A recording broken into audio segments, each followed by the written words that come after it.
I think Jim Carrey said, I want everybody to become famous and rich so that they know it's not what they're looking for. I've made money before. I was in the rat race. Status, power, guys fear me, girls attracted to me, like superficial shit. I've talked about this on the podcast so many times.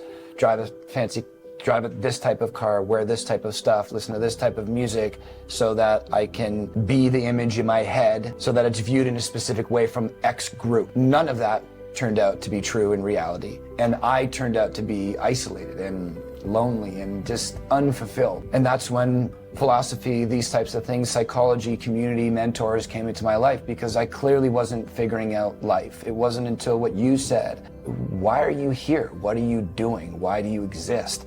You get to choose that. If you believe in religion, then maybe it's already built out for you, but I chose why I exist and what I'm going to do for my remaining days, as long as that purpose is still true to me. Purpose can change a couple of times. It's been 12 years of this same thing, which is all written in ink on my skin to remind me, especially when I falter and veer off the path. But I want a very narrow path so I can be this person and live life the way I want to live life.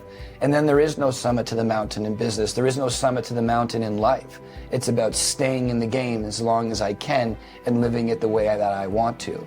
So we are at the height of our business career. Without a shadow of a doubt, I've never made this kind of money, and we've never had the team that we have. Am I enjoying it more now than I did before? Absolutely. Are we pushing harder now than we did before? Absolutely. We're expanding, we have better relationships, everything is becoming more fulfilling. So if I just said, I want to make whatever, $250,000 a year, and that was my only goal, and I just trudged through and got to that goal, now what? Like, who did I become along the way? I remember one of my mentors said, you do need to pick a financial goal outside of many other life things. There was a number of buckets we were tackling.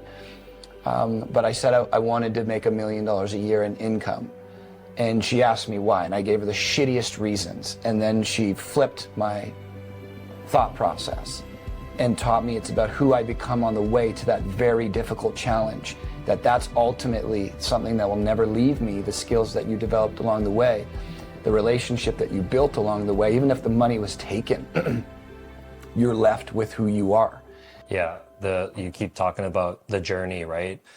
Point A to point B, there is no point B. The point B is when you get put in the ground. And it's that journey, that whole way, living in the moment as much as possible, and who you become over that course of time. Because if you stripped all that money away, that's all you would have is who you are.